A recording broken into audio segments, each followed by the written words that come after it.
There are 95 homeless veterans living in Kern County. It's these type of housing projects that Prop 1 may fund, but Kero is concerned about where the state money will go and what rules will follow. A lot of money that's going to go somewhere and then be doled out over time. So it really isn't clear to me how they're planning on utilizing all that money. I mean, it's $4 billion, so that's a lot of money going into this project without really clear where it's going, who's giving it out.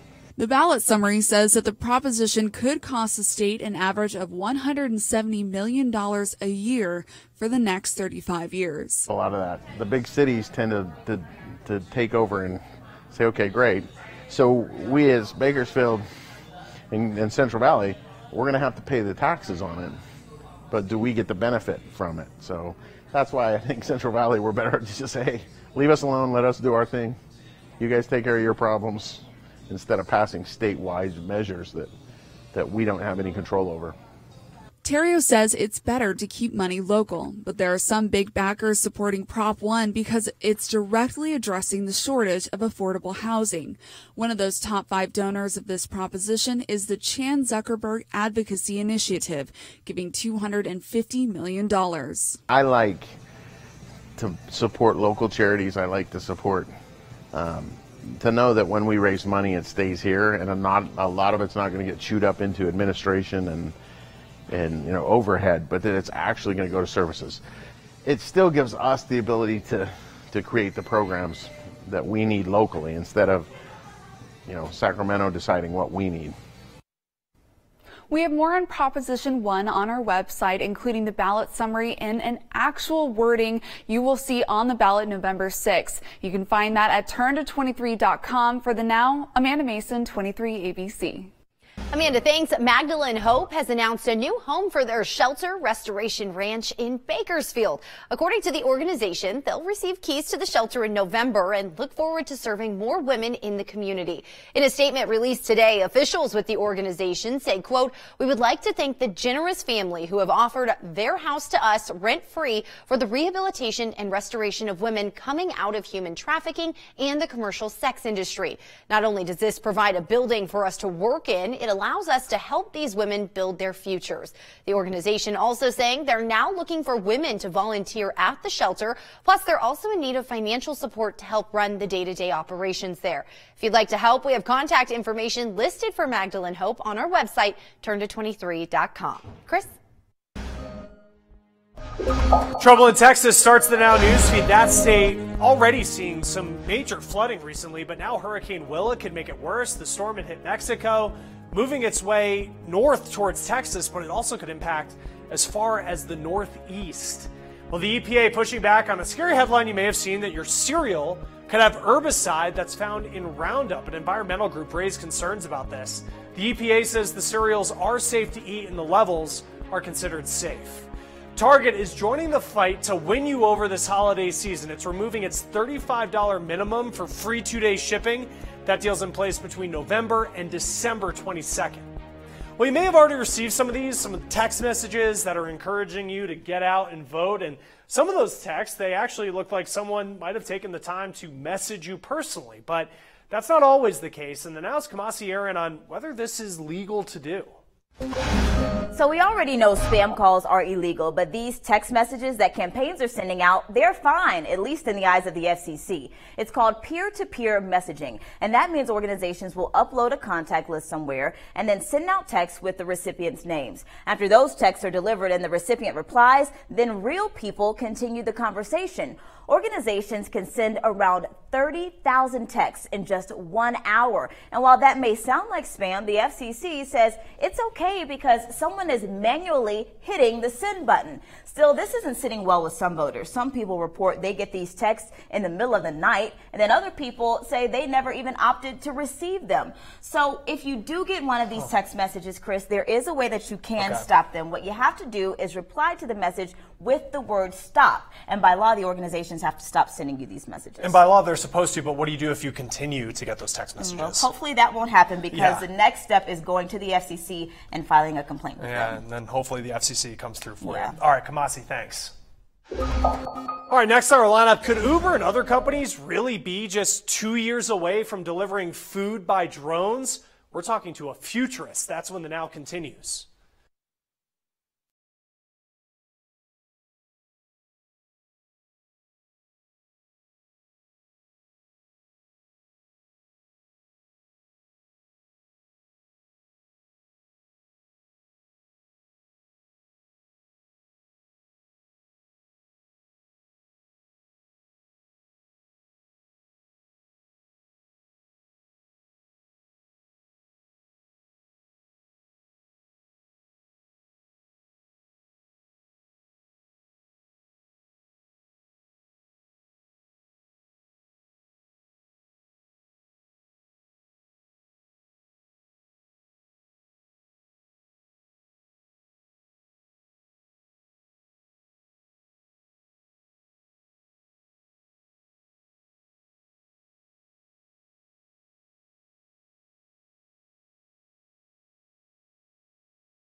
Welcome back to the Now. I'm Chris Stewart, and get this, flying food, it's not that far-fetched. Uber reportedly plans to launch a food delivery service using drones by 2021. So how much of this can actually become a reality? The Now's Annie Taylor talking with the futurist to get answers.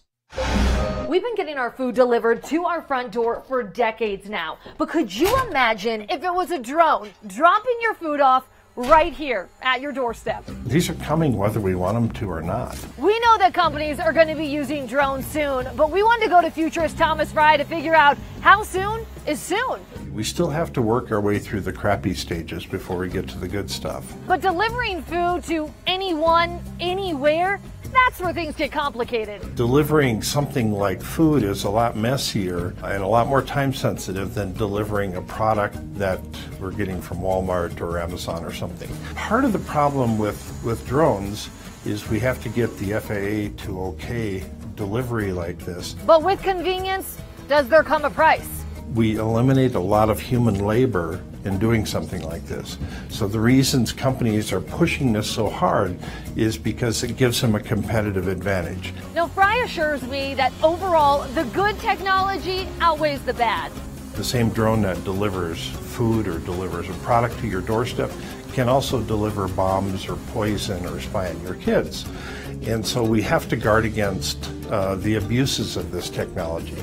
Before drones come knocking on your doorstep, dropping off food, you should know that Fry says there's going to have to be clearances, safety trainings, even regulations for any of this to happen. For the Now, I'm Annie Taylor.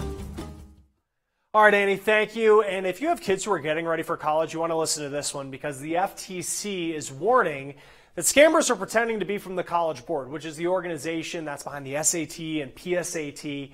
The FTC saying that scammers will call or email you pretending that they want to send your students some test materials to prep. Now, they do say they need your credit card first. Usually, they also have some information about your students, so don't be thrown off that they have their name or their school because it may sound convincing, but College Board says they're never going to ask for payment information over the phone or through email.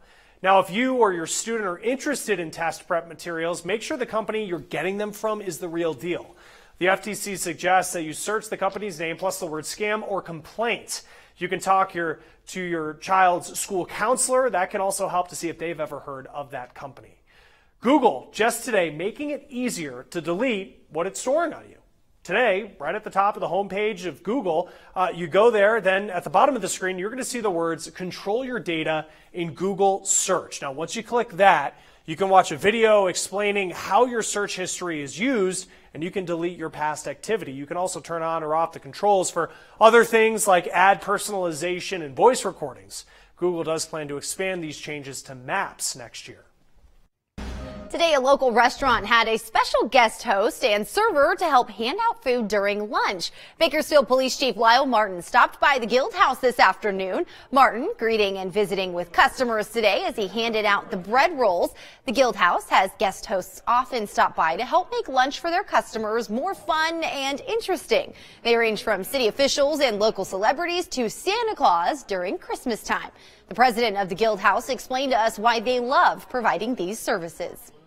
We make these events for something special to say thank you for being our customers at the Guild House. And the Guild House, if people are unfamiliar with why we are here, it is our mission to raise funds for the Henrietta Wild Child Guidance Clinic. And the clinic provides services to children and families of Kern County with mental health issues. The Guild House is located at 1905 18th Street in Central Bakersfield. They serve lunch Monday through Friday from 11:30 a.m. to 1 p.m. And as the Guild House president mentioned, all proceeds benefit the Memorial Child Guidance Clinic. Reservations can be made by calling the number on your screen, 325-5478. All right, taking a live look outside. We had another amazing sunset tonight. Looking forward to more and looking forward to a little more heat, Allison. Yeah, temperatures are going to be warming up this weekend, but we were still above seasonal today with a high of 79 degrees. So today, actually the 12th consecutive day of temperatures that are above seasonal, and that is only going to continue as we head into the weekend. We're going to be experiencing dry conditions for your Thursday, but then this high pressure system going to be inching its way in to Central California. That's going to be heating temperatures up to the upper 80s on Saturday, continuing into Sunday. But we're experiencing very dry conditions here in the valley right now. Just 19% humidity in Ridgecrest, 22 in California City. That will be continuing for us as we head into your Thursday, as well as on Friday. And air quality, unfortunately, is slowly increasing. Will be moderate again tomorrow with an AQI of 93. But there's so many fun events going on this weekend, like October Fun Fest. It's going to be cool in the morning, 61 degrees, but a warm afternoon, and then down to 70 by the time that ends at 10 p.m. But that will be happening on Friday, Saturday, Sunday, as well as early next week. But temperatures slowly increasing up to 87 degrees on Saturday, which will be the warmest day of the week, then dropping down to the 70s by next week, next Wednesday. Just in time for Halloween, you'll have a high of 77 degrees. Then now Bakersfield will be right back.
Well, can you imagine a pile of trash twice the size of Texas? That's actually what's floating around the Pacific right now. I know, it's gross. The group started an ambitious project, though, to try and clean it up. But can they actually do it? The Now's Kamasi Aaron has what we may need to focus on instead. It's a moment Boyan Slat has waited 5 years for. To watch his idea, this 2,000-foot-long barrier with a 10-foot skirt below, start its mission of getting plastic out of the ocean. That 2,000 feet is a pretty big cleanup system. And just imagining that the future ones will probably be maybe twice as large. Its work starts at the Pacific Garbage Patch, an area between California and Hawaii with a pile of trash 3 times the size of France. You go out there, it's all blue. The thing is, you are miles away from any human activity, and you start to see like objects that you can see in your kitchen, right? So it's just very striking, like you wouldn't expect. This system will corral the plastic floating on the surface so fish and other ocean life can swim underneath. Then smaller boats take it back to the shore for recycling. Ocean Cleanup says it can extract 50% of the plastic in the patch every 5 years. That's a huge goal. If they're able to do that, I think that is a really big dent into the problem. Dr. Mickey McCulp-Kobza is with the Ocean First Institute and says the system is meeting an unaddressed need. There really haven't been a lot of other projects trying to go out and bring trash back or to try to figure out a way to bring it back. Still, some say the system creates a false sense of security and more focus should be placed on keeping the plastic out of the ocean to begin with. The problem really is coming from us. Dr. McCulp-Kobza says the project is a great way to get that conversation started. Really the key is not only to clean up what's there, but it's to think about why, do we live in this plastic throwaway society? Rethinking ocean cleanup in big and small ways. For the Now, I'm Kamasi Aaron. All right, Kamasi, thank you. And yet another major company is joining the anti-straw movement. Delta Airlines will get rid of plastic straws and stirs next year. Now, straws make up just a small percentage of ocean pollution, but some environmentalists see it as a step in the right direction when it comes to reducing other plastics use. All right, let's get to the Now Newsfeed. The weather could have an impact on your heart. A new study says cold, dark, windy days with low pressure are associated with heart attacks. Doctors looked at 274,000 people from 1998 to 2013. Well, gun owners can join a class action lawsuit over a rifle that fires without pulling the trigger. 7.5 million Remington rifle owners now have 18 months to file a claim. Company still says its guns are safe. Well, just a bizarre find for NASA in the Antarctic. Yeah, take a look at this. They found an iceberg. It just looks like a perfect rectangle. Look at that. They also say that this is very rare to find. And they think that it popped off of a bigger piece of ice that was about the size of Delaware. Well, sometimes judges, they got to throw the book at people, and sometimes they just got to chase them down. Look at this. 2 men in Washington State, they tried to make a run for it when they learned they were headed to jail, and the judge in the courtroom takes off his robe and goes right after them. Listen to this. Didn't know what to think, and by the time they hit the door, I realized there's nobody in between them and the street. So I wanted to at least find out where they were going. And once I got into the stairwell, I knew I was going to be able to catch the one that was just in front of me because I immediately started gaining on him. Yeah, the judge managed to catch one in the stairwell. The other was arrested down the street. All right, let's get back to our lineup here. Now, everybody knows the name of what comes with Amazon's Echo, that home assistant, but she could be getting some competition from Lisa, which is a home assistant for seniors. We're going to break that down next when the Now continues.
Well, here's some video that's going to make you want to take the stairs next time. Look at this. 24 people hurt after this escalator broke in Rome, Italy. It is still unclear why it lost control.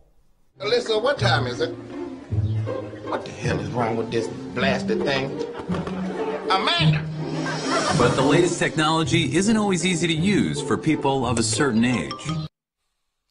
Yeah, SNL kind of summed it up for us there, that devices like the Amazon Echo, Google Home, they can be kind of finicky to use really for everybody. But now a senior health organization has developed its own smart assistant with older people in mind. Its name is Lisa, and she can be used on the Echo and the Google Home. And she starts listening when you say start Lisa. And she's different because she'll give seniors tips on nutrition, medication management, sleep, and exercise. She'll even help seniors use technology. Now, Lisa can also help those with impaired vision because she'll be able to make text messages for them. Users just need to tell Lisa what they want to say. Lisa also works like a companion in other ways. After she gets to know a user, she'll suggest activities so they can get outside and socialize. Right now, Lisa only available at certain senior communities. Well, when you're sick, things like chicken soup, loads of tissues, that help us get better. Now, it's usually our family helping us out, but Amazon has a new idea. Alexa might be able to tell when you're getting sick and suggest that you buy some of those things. So tomorrow on the Now, we're looking into whether this is going too far or if technology is just getting this cool. Well, coming up tonight on 23 ABC News at 11, an early morning burglary caught on camera, leaving a restaurant without their safe. The whole thing, like I said, caught on video. We have more on the owner's desperate search for answers and suspects, plus the reward they're offering for information leading to an arrest. We have that story and much more tonight on 23 ABC News at 11. Taking a final check of our forecast, looking beautiful and nice and toasty, if I can say that. Yeah, I know, exactly. Temperatures warming up as we head through the weekend. 80 degrees will be our high here in Bakersfield tomorrow, in the 80s in the Kern River Valley, and 70s in the South Mountains. But heating up as we head into the weekend. Definitely 87 degrees on Saturday, the warmest day of the week. That's actually 10 degrees above seasonal for this time of year. Shorts and t-shirts coming back. That's going to do it for us on the Now Bakersfield. We'll see you back here tonight for 23 ABC News at 11.